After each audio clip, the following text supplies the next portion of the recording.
Rupali चाकणकरांची SIT कडून चौकशी सुरू, तपास पूर्ण झाल्यावर सर्व प्रश्नांची उत्तरे मिळतील. चाकणकरांची प्रतिक्रिया. सुनील तटकरेंनी रुपाली चाकणकरांना वाचवण्याचा पूर्ण प्रयत्न केला. तटकरे रुपाली चाकणकरांच्या पाठीशी खंबीर उभ्या होत्या. दमानिया यांचा आरोप, तर चाकणकर महिला आयोगाच्या अध्यक्ष कशा झाल्या ते समोर आलं पाहिजे. दमानियांची मागणी. खरातकडून माहिती घेऊन एन्काउंटर होणार, खरात प्रकरणात 4 मंत्र्यांचा समावेश, नाना पटोलेंचा आरोप, तर मंत्र्यांना मंत्रिमंडळातून काढण्याची मागणी मुख्यमंत्र्यांना करणार. पटोले यांची प्रतिक्रिया. शाईफेकीच्या घटनेनंतर विकास लवांडेंनी घेतली शरद पवारांची भेट. शाईफेकीबाबत सविस्तर माहिती देत चर्चा, प्रतिगामींविरोधातला लढा दुप्पट ताकदीनं सुरू ठेवणार लवांडेंची भूमिका. संतांकडे वाकड्या नजरेने बघणाऱ्यांचा कार्यक्रमच होणार, नितेश राणे यांचा हल्लाबोल. संग्राम भंडारेंच्या केसालाही धक्का लागू देणार नाही, नितेश राणेंकडून संग्राम भंडारेंची पाठराखण. नसरापूर अत्याचार प्रकरणातील पीडित चिमुकलीचं कुटुंब आक्रमक. पीडित चिमुकलीचं कुटुंब आज मूक मोर्चा काढणार. बालगंधर्व रंगमंदिर ते सावरकर भवनपर्यंत मोर्चा काढण्यात येणार. नराधमाला फाशीची शिक्षा व्हावी या मागणीसाठी हा मोर्चा निघणार. पुण्यात महिला आणि बालकांच्या तक्रारींवर तात्काळ कारवाईचे आदेश. पोलीस आयुक्त अमितेश कुमार यांचे सर्व पोलीस ठाण्यांना निर्देश. नसरापूर घटनेच्या पार्श्वभूमीवर संवेदनशीलता आणि तत्परता राखण्याच्या सूचना. महिला अत्याचाराच्या घटनांमध्ये महाराष्ट्र 2 नंबरला. उत्तर प्रदेशनंतर महिला अत्याचाराच्या घटना महाराष्ट्रात, नाना पटोलेंची टीका. तर महाराष्ट्रात सर्वात जास्त ड्रग विक्री सुरू, पटोले यांचा आरोप. बीडच्या माजलगावमध्ये भोळसर मुलीवर चुलत भावाकडून अत्याचारानंतर 15 वर्षीय पीडिता 2 महिन्यांची गर्भवती. माजलगाव शहरातील खासगी रुग्णालयात गर्भपात. पीडितेच्या आईला फिर्यादीवरून आरोपी विरोधात गुन्हा दाखल. पुण्याच्या भोरमध्ये 5 वर्षीय बालिकेचा विनयभंग केल्याप्रकरणी दोघांवर गुन्हा दाखल. निवृत्ती हरिश्चंद्र पवार आणि सागर बाउन्सरवर गुन्हा दाखल. चंद्रपूरच्या भद्रावतीत विवाहितेवर लग्नाचं आमिष दाखवत 5 वर्ष अत्याचार. महिलेच्या तक्रारीनंतर आरोपीला अटक. विवाहित महिला माहेरी राहत असल्याचा फायदा घेत अत्याचार. गोंदियात पुण्यातील 3 वर्षीय चिमुकलीवरील अत्याचार घटनेचा तीव्र निषेध. एनएसयूआयकडून गोंदिया शहरात कॅन्डल मार्च. आरोपीवर कठोर कारवाईची मागणी. पुण्याच्या भोरमधील तायक्वांदो खेळाडूंनी नसरापूर प्रकरणातील चिमुकलीला वाहिली श्रद्धांजली. आरोपीला लवकरात लवकर कठोर शिक्षा देण्याची मागणी. ओवेसी आधुनिक निजाम, संजय केणेकरांचा निशाणा. हिंदू संस्कृतीचं पतन करण्याचा एमआयएमचा मनसुबा. निदा खानला पाठिंब्यामागे मोठा रॅकेट. संजय केणेकरांची प्रतिक्रिया. तमिळनाडूत विजय थलपती पर्वाला सुरुवात. चेन्नईच्या नेहरू स्टेडियमवर शपथविधी सोहळा संपन्न. तमिळनाडूच्या पहिल्यांदाच बिगर द्रविडी मुख्यमंत्री सी जोसेफ विजयसह 9 आमदारांनी घेतली मंत्रिपदाची शपथ. के.जी. अरुणराज, निर्मला कुमार, टी.के. प्रभू आणि एस. कीर्तन यांच्याकडून शपथ. मुख्यमंत्री होता थलपती विजय यांचा पहिला निर्णय. तामिळनाडूत 200 युनिटपर्यंत वीज मोफत करण्याचा निर्णय. जाहीरनाम्यात दिलेलं पहिलं वचन विजयकडून पूर्ण. विजय थलपतीच्या ऐतिहासिक शपथविधीला राहुल गांधींची उपस्थिती. विजयला काँग्रेससह सीपीआय, सीपीआयएम, व्हीसीके आणि आययूएमएलचा पाठिंबा. 121 आमदारांच्या पाठबळावर विजयचा शपथविधी. हिमंता बिस्वा शर्मा आसामचे मुख्यमंत्री होणार. आसाममध्ये 12 मे रोजी हिमंता बिस्वा शर्मा यांचा शपथविधी. जेपी नड्डा यांच्याकडून हिमंता बिस्वा शर्मांच्या नावाची घोषणा. गुणरत्न सदावर्तेंच्या गाडीवर शाईफेक प्रकरणी गुन्हा दाखल. सदावर्तेंच्या गाडीवर शाईफेक प्रकरणी मनसे पदाधिकाऱ्यांवर गुन्हा दाखल. मनसेचे जालना शहराध्यक्ष राहुल रत्नापारखे यांच्यासह 3 गुन्हा दाखल. चंद्रपूरच्या मूळ रेल्वे स्थानकावरील प्रस्तावित मालधक्का प्रकल्प अखेर रद्द. सुधीर मुनगंटीवारांनी या प्रकल्पाच्या प्रदूषणकारी परिणामांकडे लक्ष वेधलं होतं. संभाव्य प्रदूषण आणि आरोग्याच्या धोक्यापासून मूलवासियांना मोठा दिलासा मिळणार. गडचिरोलीतील तापमानात वाढ. गडचिरोली तापमान 42 अंश सेल्सिअसवर. तापमानात वाढ होत असल्याने नागरिकांना घरात राहण्याचं आवाहन.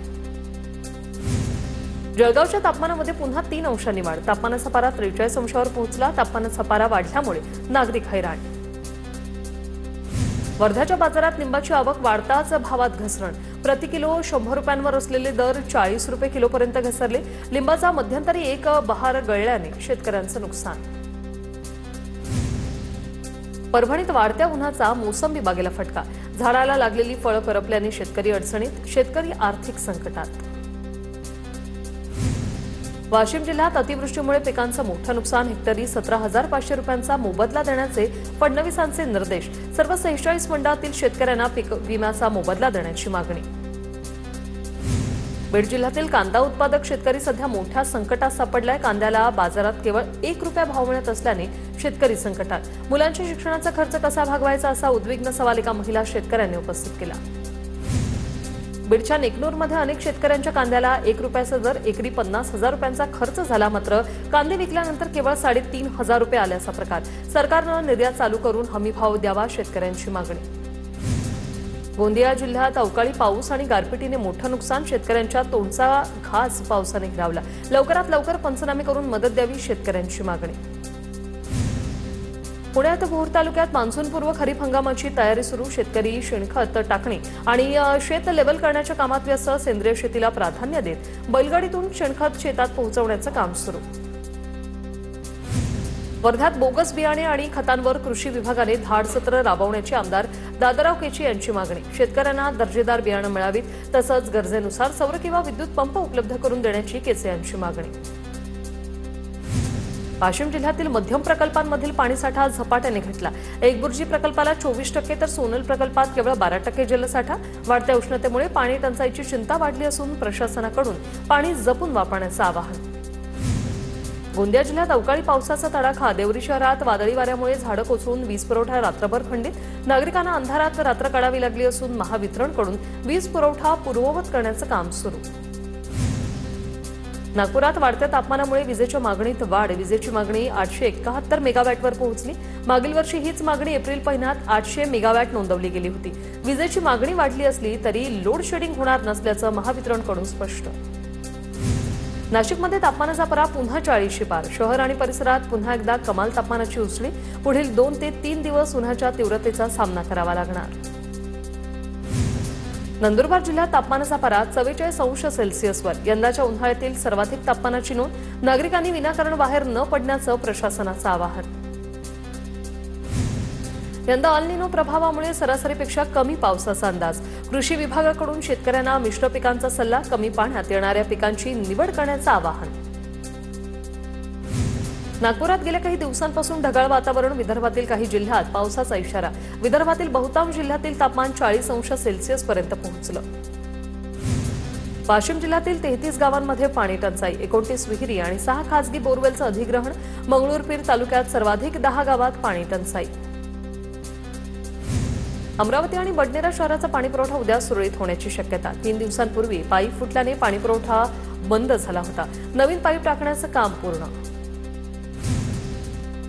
नंदुरबार शहरात आजपासून 2 दिवसाआड पाणीपुरवठा होणार. पाणी कपातीमुळे शहरवासियांना पाणी टंचाईच्या समस्यांना सामोरं जावं लागणार. विरचक धरणात केवळ 60% पाणीसाठा शिल्लक असल्याने पाणी कपातीचा निर्णय. धुळे महानगरपालिकेच्या कर्मचाऱ्यांचे मार्च एप्रिल महिन्याचे पगार थकले. पगार थकल्याने कर्मचाऱ्यांना मोठ्या अडचणींचा सामना करावा लागतोय. लवकरात लवकर पगार देण्याची कर्मचाऱ्यांची मागणी. पुण्याच्या चाकण औद्योगिक वसाहतीतील मर्सिडीज कंपनीमध्ये बिबट्या शिरला. कंपनीच्या सुरक्षा भिंतीवरून बिबट्या चालत असलेला व्हिडिओ मोबाईलमध्ये कैद. बिबट्याचा बंदोबस्त करण्याची नागरिकांची मागणी. धाराशिवच्या येरमाळा वनपरिक्षेत्रात वन्य प्राण्यांची पाण्यासाठी वणवण. पारा 40°च्या पार गेलाय. 600 एकर परिसरातील सर्व पाणवठे कोरडे ठाक पडले. वनविभागाच्या हलगर्जीपणामुळे पशुपक्ष्यांचे पाण्याविना हाल होत असून प्रशासनाने याकडे आणखी तातडीने लक्ष. पुण्याच्या भोरमधील बनेश्वर मंदिर परिसरात मधमाशांचा उच्छाद. मधमाशांच्या हल्ल्यात 100 ते 150 भाविक जखमी. उन्हाच्या कडाक्यामुळे झाडांवरील आग्या मधमाशा अचानक आक्रमक. भाविकांच्या सुरक्षेचा प्रश्न ऐरणीवर. मालेगावमधील मोक्षगंगा नदीची कचरा आणि प्लास्टिकमुळे दयनीय अवस्था. कोट्यावधी खर्चानंतरही कायमस्वरूपी स्वच्छतेवर प्रश्नचिन्ह. नदीची स्वच्छता करण्याची नागरिकांची मागणी. पुण्यातील नांदेड सिटी परिसरात सुनेची हत्या करून सासरा फरार. सासऱ्याला जळगाव स्थानिक गुन्हे शाखेकडून अटक. घरगुती वादातून सुनेची हत्या. या प्रकरणी पोलिसांकडून अधिक तपास सुरू. आदिशक्ती मुक्ताईच्या 729व्या अंतर्धान समाधी उत्सवाला सुरुवात. राज्यभरातून वारकरी संप्रदाय मुक्ताई नगरात दाखल झाले. पंढरपूर, त्र्यंबकेश्वर, आळंदीमधील संतांच्या पादुका देखील दाखल होणार. 12 मे रोजी मुख्य उत्सव सोहळा पार पडणार. परळीमध्ये शनीश्वर जन्मोत्सवानिमित्त भव्य शोभायात्रा. महिला, पुरुषांचा आणि विद्यार्थ्यांचा मोठा सहभाग. गुरुराज माऊलीच्या जयघोषात शोभायात्रा उत्साहात संपन्न.